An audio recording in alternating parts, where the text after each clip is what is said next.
Hey everyone, welcome to the That's Allowed podcast. I'm your hostess, Dr. Adrienne McKeon, and today we have Katy Grainger. Katy, please introduce yourself. Hi, my name is Katy Grainger, and I currently live in Seattle, Washington. A few years ago, I moved to Hawaii with my kids. Actually, I guess it was about 12 or 13 years ago when my children were in fifth and seventh grade. I have two daughters. We moved with our family to Hawaii for a 1 year sabbatical and ended up staying 10 years. And there's some things that go on that we're going to talk about why we moved back from Hawaii, which Indeed. was not the happiest story, but it was a very life-changing event for me and my family. It was a transformational journey, which is what we're Very all much about here, so. right? Absolutely. So, my first question is just what story is the world not getting? I love this question. I actually took part in a world forum last night with people from all over the world talking about this very message. And the message that the world is not getting is that 20% of the people worldwide are dying from sepsis, yet very few people can identify what sepsis is, and even fewer can identify what the signs and symptoms of sepsis are. And yet we lose 270,000 people every year in the United States from sepsis. We lose people every 2.8 minutes worldwide from sepsis. It is a medical emergency. It is a crisis, and people do not know enough about it. And that is, of course, what impacted my life. So I want to spread awareness and help get the message out there through my story. Absolutely. And we will get into your story in one moment, but I just want to say I know I don't know much about sepsis. And we've already talked, and I Yes. still feel like I don't know that much about it. And so I definitely want to get into the specifics of how to recognize it, but let's Mhm. first dive into your story. Okay. As I mentioned, I was living in Hawaii with my family. We lived on the island of Kauai, which is one of the outer islands. It's one of the larger outer islands, but just quick geography lesson. Honolulu, which is the place that most of us have heard of, that is the largest city in Hawaii. It's significantly larger than any other city. In fact, there's more people in Honolulu than most of the other islands. So it's relevant to my story because I'm going to end up in the hospital there. But I was on the island of Kauai. I was home alone for a weekend because my husband was on a fishing trip and my children were away at college.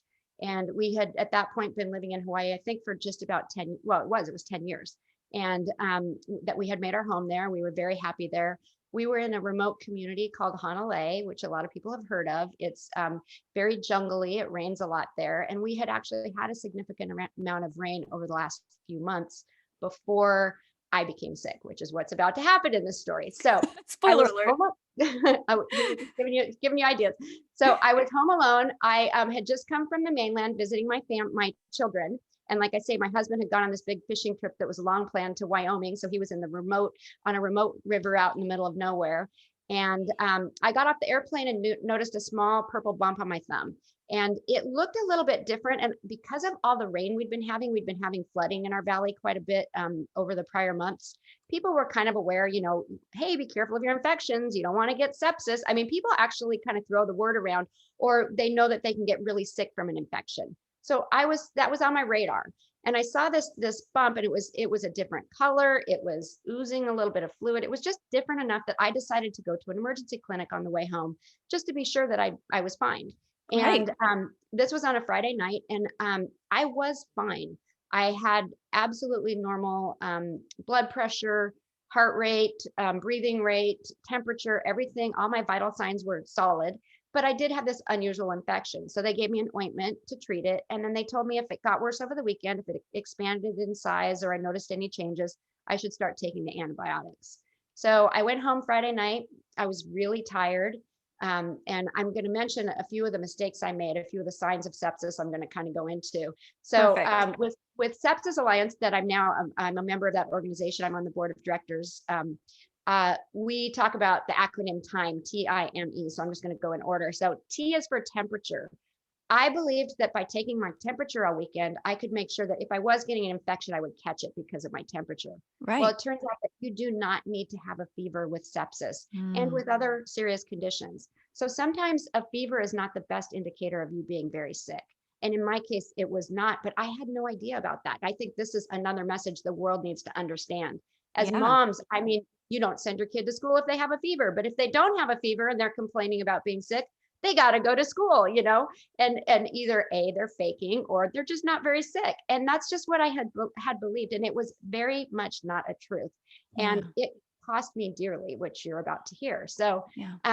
so we use the moniker time is temperature, infection. Sepsis always takes the place with an infection in your body. M is for memory decline, which is one of the really clear symptoms. If you feel like you have the flu, but you're acting a little bit drunk or disoriented, or like you have Alzheimer's, you're forgetting things, that's a good sign of mental decline. But I was alone, and so it was hard to Right. tell. And then E is for extremely ill. It always ends with a person finally looking at someone they're with or calling somebody and saying, "I'm gonna die," or "I have never been so sick." And that's a very serious sign in anybody. If anyone ever says that, they need to get to the hospital. Better safe than sorry. And people know eventually, I mean, you can deny things for a while, and then eventually it becomes very clear that you're very sick. So Yeah. this is kind of the arc that my story took. My temperature, I mentioned I didn't have one, and I was mistaken about whether, because with temperature it can be high or low, but you want to check it. If you have a high temperature, that's a very clear indicator. But not having a fever doesn't mean you rule it out. Right. Infection, I just want to touch on briefly. I had this small infection on my thumb that if you saw it, it was just a small, tiny bump. Um, you would never think it would have caused me to become deathly ill, but it did. And one thing to keep in mind is that we can have an infection in our body and not know it. It's not uncommon. A little tiny bit of a bladder infection that's brewing that you don't really feel, but it's starting to infect your kidneys, which you're not aware of, Right. or strep throat that's just starting, but it just doesn't seem as bad as the last time. So maybe you don't think it's strep. Pneumonia is a common one, but any skin infection, a spider bite, things like that can cause it. And then I mentioned mental decline. I was alone, so I didn't notice. But I had a couple friends and family members trying to call me that day to check in, and I kept texting them back saying, "Hey, I'm not feeling great. I'm just hanging low." I made it. I just wrote it off. I made it sound very subtle and like I was fine. But I look back at that now and I think, I was probably not feeling well enough to take a call. So I was diverting them to my text messages. And so they didn't get a chance to talk to me and maybe hear that I was a little bit confused or something. Yeah. So I kind of pushed people away. And then after 36 hours of being at home, I went from Friday night to Sunday morning. As soon as the sun started coming up, I called a friend I texted a friend and said, "Can you please take me to the hospital?" And she texted me back and said, "Absolutely, I'm coming right down, but could we just go to the emergency clinic? It's much closer. The emergency clinic's 15 minutes away. The hospital's an hour away because we're fairly remote." And I texted her back and said, "No, I have to go to the hospital. I have never been so sick." And I look back at that, and that was very dramatic for me to make a statement like that. One thing that I kind of keep alluding to, I don't have memories of the weekend. I don't remember anything really past Friday night. So whether that's because of how sick I was over the weekend, it could also be drugs that came into my body later that kind of Sure. erased. And I could be blocking it. I don't know. That's a question for my therapist. But Indeed. for whatever reason, I have no memories. I very few memories. I don't remember texting my friend, but I do remember her getting there and freaking out and saying, oh my God, Katy, oh my God." And I remember thinking, as I was lying in my bed, I remember thinking, "Wow, I must really be sick. I'm glad I called her." And that was about all I could muster. And she was having a hard time waking me up. I wasn't fully clothed. She was kind of wrapping clothes around me, and she said to me at the time, "Let's call an ambulance. I'm really worried about you." And I just said, "No, no, no, I'm not that sick. And I don't want to wake up the neighbors, and I don't want to scare them. And what if they call my husband and he gets scared?" And so I just said, "Can you please just take me?" And in my situation, it actually was going to take about 15 or 20 minutes for an ambulance to get to me because of how remote we were. I know where the ambulances are kept. And she actually called her boyfriend, who was a firefighter, and he said, "Just start driving her. And if you encounter traffic or something, call for an ambulance. But if you can keep going, it may be quicker." So she did that. On the way to the hospital, I started crying in the car, which again is very unusual with a friend to cry in the backseat of her car and beg her to drive faster. I told her my hands and feet were on fire. And this was shocking to her. And she immediately called the hospital and said, "Look, we're 15 minutes out. I have encountered a little bit of traffic. It was a Sunday, church had let out, and there was a little bit of traffic on the main road." And she just said, "I'm coming in and I need you to meet me. I don't think she can sit up, and we need a gurney, and you've got to get to her immediately because something's really wrong." And so they met us at the hospital. They took me straight into the emergency department. They took my vital signs and they determined that my blood pressure was 50 over 30, which is deathly low. And so Yes. they immediately, I think at that point, they took me into the ICU and they actually had what is called a sepsis protocol. They actually, at that time, to themselves, I think that, and I'm basing this on my medical chart, but it's a Yeah. small regional hospital that they knew to look for, they knew that something was more serious because of my hands and feet hurting. And so I believe that they immediately started looking for sepsis. They withdrew blood to check for a pathogen or whatever was making me sick so that they could target an antibiotic to me. And they did that before they started antibiotics in my body. They gave me fluids to try to increase my blood pressure. And if after giving me this huge amount of fluids, it actually was enough fluid that I weighed as much as when I was pregnant with my daughters. So it was like 25 pounds of fluid in my body. And I Wow. only weigh 110 pounds. I mean, I'm a very small woman. So it was significant. And even with that fluid, they couldn't keep my blood pressure stable over the next Mm. 24 hours. And I was having difficulty breathing. So they put a cannula in my nose. And then eventually that was switched out to a pressurized mask. And then I quit having urinary output, which meant that my kidneys were failing. So at this Oof. point, they knew that I was in very serious condition. They had at this point determined that I was in septic shock, which is the third and most dangerous phase of sepsis. And my life was on the line. So they knew that they needed to transfer me over to Honolulu, which I mentioned earlier, to the big city with the big hospital. And so on Monday morning, 24 hours late, oh, wait, I forgot an important part. On Sunday night, my hands began right here at this part of my hand. And you can see I lost some fingers. At this part of my hand here, I started turning purple and my feet started turning purple. And I was diagnosed with a condition called disseminated intravascular coagulation, or DIC for short. And what it meant is that I was having blood clots in my extremities and my blood vessels in my hands and feet were bursting. And it was had a potential to make a possibility that I would lose my limbs. Another thing about sepsis that's very scary is when it gets to the phase that I was at, they needed to give me a medication called a pressor that would push the blood out of my extremities and push it toward my core because they needed to save my organs. The biggest cause of death is multiple organ failure, and I already had two organs failing. So they Mm. were really transferred me to Oahu. My husband met me there. It was 24 hours later. He had had time to get out of the remote where he was. He drove all night, got to a city, took a plane. It was crazy, but he got there right before I did. And when he saw me coming on the gurney, I was unrecognizable because I had all that fluid in my body and I was intubated. They had put a tube down my throat to breathe for me. And I was on a mechanical breathing device and I had drugs in my body that were paralyzing me to keep me from pulling the tube out. So he had left me perfectly healthy and fine. And then he came back to this. He was told at that time that I was in serious condition, that he should sit down. I was not stable. And when the doctor came out, he told him that he should call my children and they should come and be with me. So the clear indicator to him, it Wow. was unspoken, but very well understood, is that I might die. And he was just shocked and terrified. And my children flew over from California. They had to catch a plane like the next morning or that night. I'm not even sure what the timing was. And they came to be with me. In the week that I was in the ICU, they watched my hands turn from slightly purple to purple and black. And it really appeared that I would lose my hands and feet. And my husband was warned that that was a very potential outcome if I survived. And my family began preparing themselves for that possibility. And then after 5 days in the ICU, they removed the breathing tube from my throat. I was able to breathe on my own, but it was very difficult. And I spent 2 days trying to clear my lungs. I had fluid in my lungs, and trying to breathe fully enough to oxygenate my body. And my husband actually, around the clock for about 2 days, was waking me up and doing breathing exercises every time he would see my oxygen levels go down on the machines. So I really credit him with being, the nursing staff does all they can, but they can't be with everybody all the time. And I'm just going to draw a comparison to COVID right now, which honestly, long COVID, the symptoms are very similar to what I just described. So as I'm reading these stories, I'm kind of reliving this event over and over.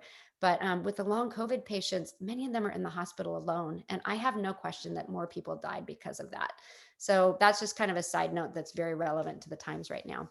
But with my story, for 3 weeks, I'm getting near the end, but 3 weeks we did treatments on my hands and feet with nitroglycerin cream to try and oxygenate those areas. It was very painful. And then every day I went into a hyperbaric chamber where I received pressurized oxygen on my body. I can't remember. I think it's like 300 times the normal level of oxygen. And we were trying to just do anything we could to get oxygen out to my extremities. So as I showed you before, my hands were saved. And this is a miracle that I have as much of my hands as I do. They function very well. I've chosen not to use prosthetics. I've tried them. They don't work well. But the saddest part for me is that I lost both of my lower legs. So I am now a double below knee amputee and I wear prosthetics. And I we chose to leave Honolulu to return to Seattle, where we had lived before. We had a much bigger community to support us there with friends and family. We had a home that we could stay in. We were in Honolulu. That's not a city we lived in. We were borrowing a friend's apartment, and we didn't know anybody there. It was not a place where I could get better. Well, they wanted, my family and we all wanted me surrounded by people who loved and supported me because we knew we were going to need a lot of help. So we went back to Seattle. We also went for the obvious reason, which is that they also, because they're such a large metropolitan area, they have fabulous medical care. And they had a program for amputees and for people who have been through what I had been through that would take me not only through the surgeries, but also through the recovery process. So we went there for that. And we've lived there for the last couple of years. So I now have prosthetic legs. I walk well, I drive, I'm able to do some activities. And then there's still some I can't do, but I try to focus on what I can. I have to admit, right now I'm at a little transitionary period where I'm outgrowing the legs I have that have taught me to walk so well. I want to run. I want to climb. I want to do things I've never done before. Like all of a sudden I'm like, I have this need to rock climb, which I've Yeah. done twice in my life. But I'm like, I just want to go to REI and climb that rock wall again, with ropes on. And I just want to be able to use my body more. I was very active before and I want to be that active again. And honestly, I didn't, 2 years ago, I didn't envision that I would ever be at a place that I would be saying, I need more. I want to run. I want to swim. I want to wakeboard, and so I feel very empowered right now, but I'm also feeling a bit of helplessness. That's where I'm at today. Yeah. Wow, so much there. I'd love to talk a little bit more about, let's go back to just how fast this all Mm, happened. yes. That's why Sepsis Alliance uses the word time. They've tried to make it very simple, and they want to stress that time is of the utmost importance with sepsis. Yeah. And as you noticed, Friday night I went to a medical community. They checked me out. I did not have symptoms of sepsis. Yeah. 36 hours later, it was too late. I almost died, and I lost limbs because of it. Had I been able to catch it sooner, had the medical place that I visited the first time, had they maybe handed me a flyer that said, you really need to watch for this. This is what you're looking for. Yeah. Had it been more in the forefront, we might have been able to make a difference. And that's what I'm really fighting for now. I'm now on the board of Sepsis Alliance, and I help share my story to spread awareness, both to people who've never heard of it, to help support families and people who have suffered from it, to let them know there's other people out there. We're working hard to provide resources, and then also to work with the medical community to help them look at ways that they can maybe change the way they handle this. But we need to make it as common. More people die from sepsis than most cancers, and more people die from sepsis. Not this year. I think more in our country have died this year from COVID. But I mean, it's a very similar thing, and it's happening every single year, and it's been happening for many years, and it's getting worse worldwide. So we really need to get on top of it. We really need to make some changes. What do you think are the changes that need to be made? Oh gosh, there's so many. I mean, we need to change the way that hospitals handle it. We need to make sure that when a person comes in, that people are looking at sepsis as a possibility from the very beginning, and they're imagining that, okay, let's look at sepsis and let's make sure this person doesn't have it. One of the things that they need to do is, because time is of the essence, every hour that a person waits, they have an 8% higher chance of dying. And Wow. remember, I called the hospital first thing in the morning, literally at sunrise. I think I was probably sick in bed, lying there thinking, I don't want to call her when it's dark. That's so dramatic. I'm sure I was making excuses, and I waited for it to get light. I don't think it was an accident that it was just getting light. It was still ridiculously early to be bothering somebody. So I mean, I probably had it all night long. And every hour that was going away, I had an 8% higher chance of dying. At one point, they They said I had about a 2% chance of living. They said I was the sickest person in their hospital, a level one trauma center, the level one trauma center that serves the state. So theoretically, at that moment, I was the sickest person in the state. And that happens, and it happens every single day. And there are many people with my story. So change the way that hospitals look at it. Many hospitals have a protocol, but many don't. Change Hmm. the way that change the things that we do with insurance, how we cover it, because there are medications that are very expensive that they don't want to go to unless you jump through a lot of hoops, and most people don't have access to them. I Yeah. don't even think they were used on me, and it's something I've just learned about. There's lots of things. Spreading awareness, my biggest thing. I want everyone that I know, everyone that hears me, everyone that sees this podcast or listens to it or knows you, I want everyone to know what the signs and symptoms are, and that TIME. But I also want them to include, because of COVID, I think we can include this now. People are more aware of their health. Check your breathing rate. If your breathing rate Hmm. is over 100 breaths per minute, your body is struggling. You need to get to a doctor, whether it's because of COVID, whether it's because of sepsis, whether it's because of pneumonia, it doesn't matter. That is a very serious medical condition. You need to get to a hospital, and then they can determine it. The other thing is, if your heart rate is over 20 beats per minute, it's the same indicator. And it can be one or the other or both. You're not getting enough oxygen. Your body is struggling and fighting, and you need to get to a hospital for help. So those are things that I want people to understand. And I just want to, with the people, all the people I'm working with, and even people like you and my friends, I have friends call me and say, hey, I have a friend that got really sick. Can you remind me again what the symptoms of sepsis are? Could you send me some information, or would you talk to him or his family? And I've done that many times, and I've had friends that have said, oh, I had a friend that was sick, and I told them to make sure when they went to the hospital, this is a big one, say to the hospital, I'm concerned about sepsis. I heard about this lady who lost her legs. I don't want to be like her. And so it's just a matter of getting the word out there and making some changes. And then we're also working with government to try and change some of the policies. And that's important as well. Yeah, definitely. I would also say I think it's really important, for everyone who's listening to recognize that there was that moment where you knew that you were sick. You knew that something was wrong, but you downplayed it. You Hmm. texted people instead of talking to them. Hmm.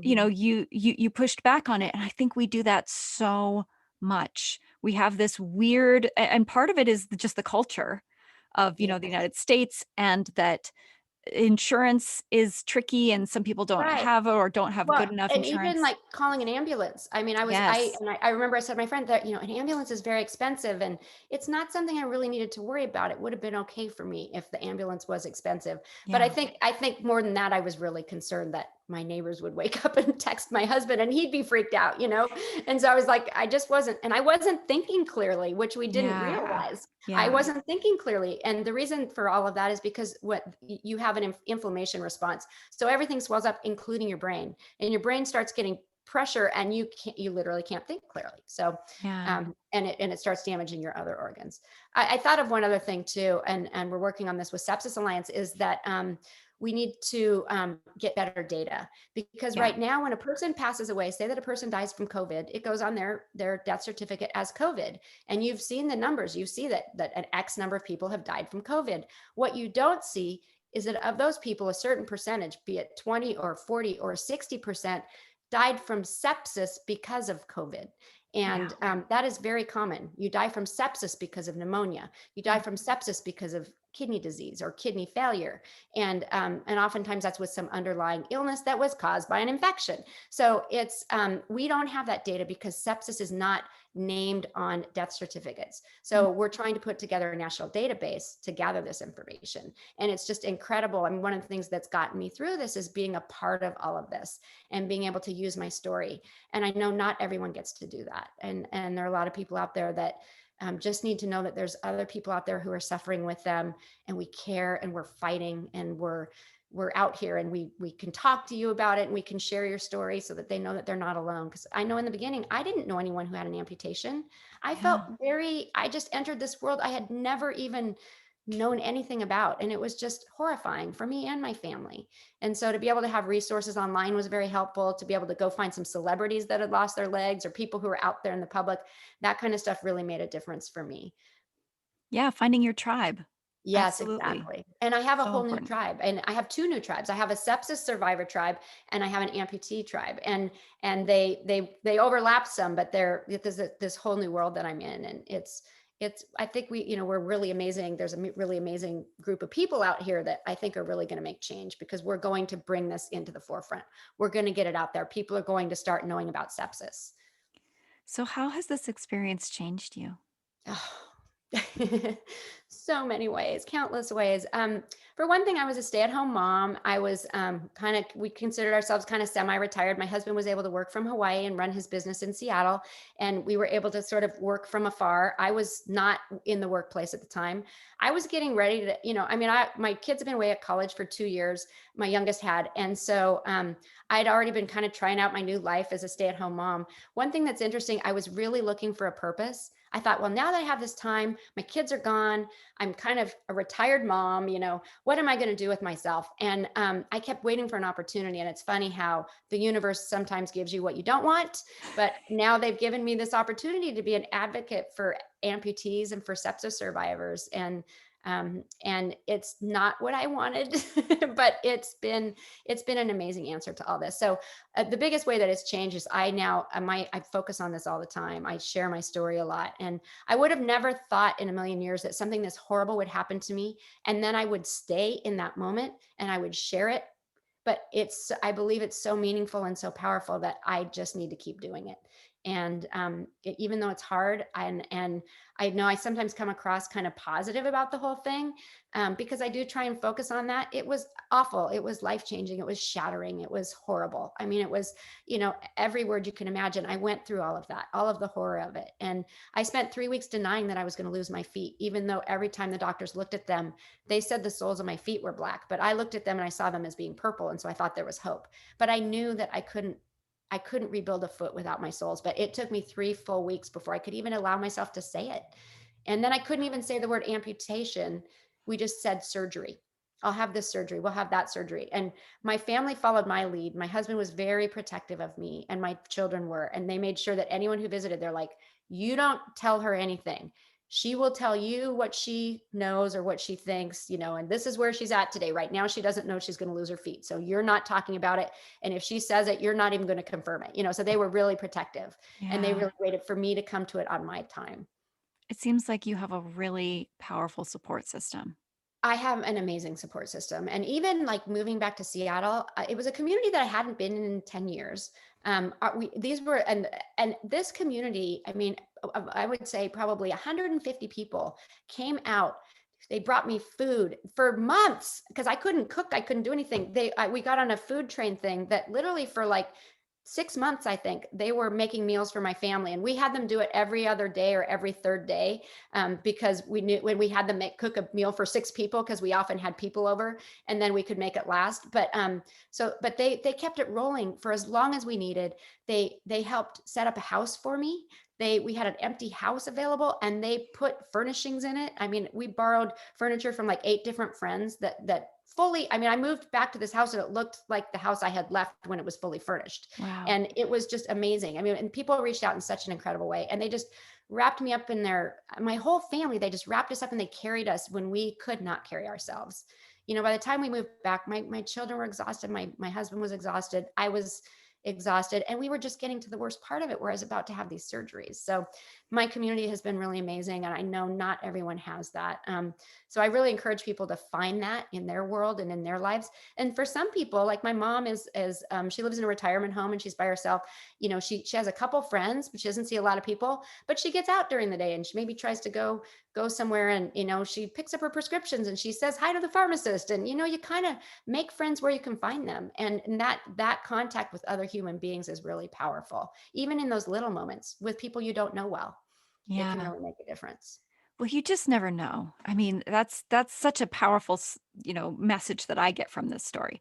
You really just never know what's going to happen. You don't. And having that kind of support, I mean, I think part of it is just the collateral beauty of recognizing that you Mhm. had this amazing support system. You don't really know what you have until you need it. Yeah, I had no idea. And honestly, it was when we moved back, I mean, I was scared because I was leaving the people I'd been with, my friends of the last 10 years, and I knew that I knew I had 6 or 8 really great friends there. I mean, I have some best friends in Seattle. There was no question about that. But it was, I mean, first of all, they came in a way that I could have never imagined. And then the people beyond that group came in a way that I could have never imagined. People I hadn't seen in 10 years, who our kids went to fourth grade together, and we were Yeah. room moms together, or whatever. They were making me meals. They were bringing food to the house. They were calling me and checking in. And I mean, it was just, yeah, it was amazing. I was so blessed. And I can't believe the way that people reached out. It really gave me also, it really made me realize when other people are down, I need to make that effort as well, because it's just so meaningful. And we Yeah, don't always know how to do it, but just find something, find anything and do it. It makes such a difference. absolutely. Well, I'm going to transition here. We're going to take a little deep breath together. So, Okay. beautiful. I'm going to have you, it's okay. I'm going to have you close your eyes. And when you breathe in this time, I want you to breathe in colored light.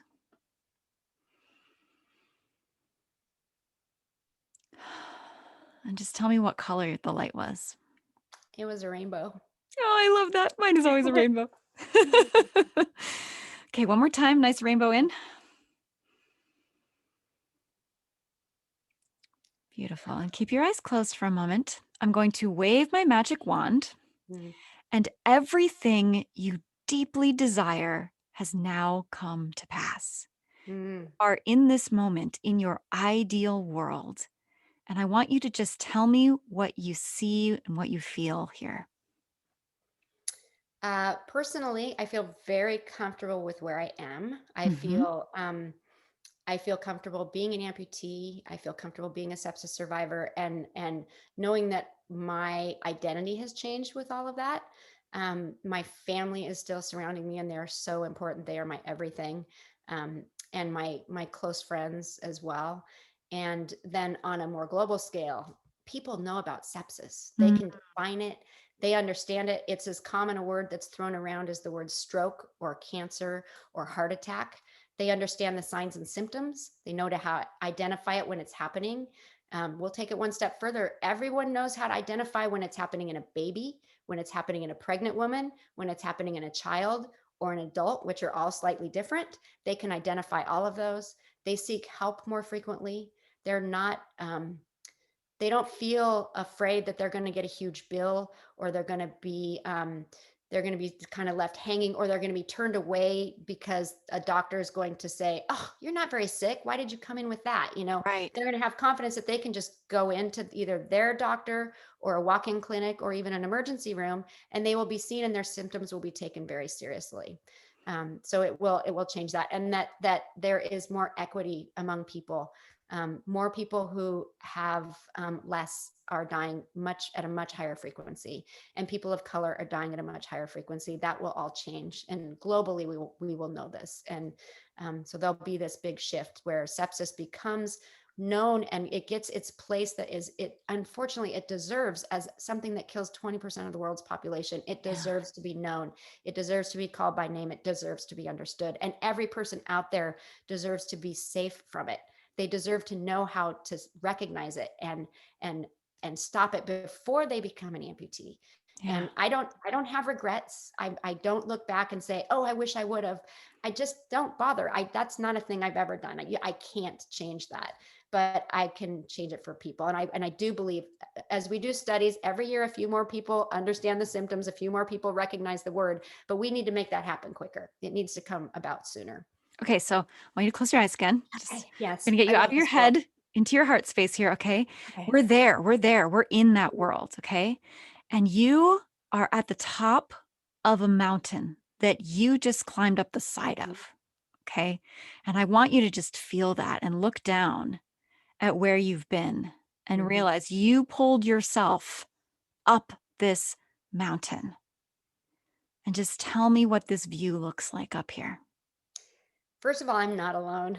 I have a lot of people surrounding me. I have my Mm, family and my friends, but I also have all the other people who are as passionate as I am about this, and the people globally who are fighting for sepsis awareness and trying to get the word out. And we're up on that mountain together, and we are mm, celebrating. And my heart is full, and um, I feel like I've met my life's purpose. I feel like I have accomplished this just incredible, incredible goal. I feel very whole and it feels amazing. I love this place. I'd like to stay here. Beautiful. All right. Well, where can the folks at home find you and learn more about sepsis? Um, I know I need to get a little bit. Okay, so first of all, on YouTube, I have a video out there that I did for a medical uh, group of people. So it's a Mhm. little bit more medical, but I think people sometimes find that interesting. Actually, I know they do because it's on YouTube. If you look up my name, Katy Grainger, it's KatyGrainger, and add the word sepsis, it will pull up a couple videos on YouTube. And I think that's a really good place to start. It will tell my story in a little more detail. And I think it's important to understand some of the medical things. I think it's important to understand when your vital signs are off, what it means. So listen to it and try and learn from it. And then Sepsis Alliance can be reached at sepsis.org, and they have a tremendous amount of information about sepsis. And also, not just me, but Amputee Coalition is another organization that you can look up online and find out information about being an amputee. And I don't have a public profile on Facebook or Instagram yet.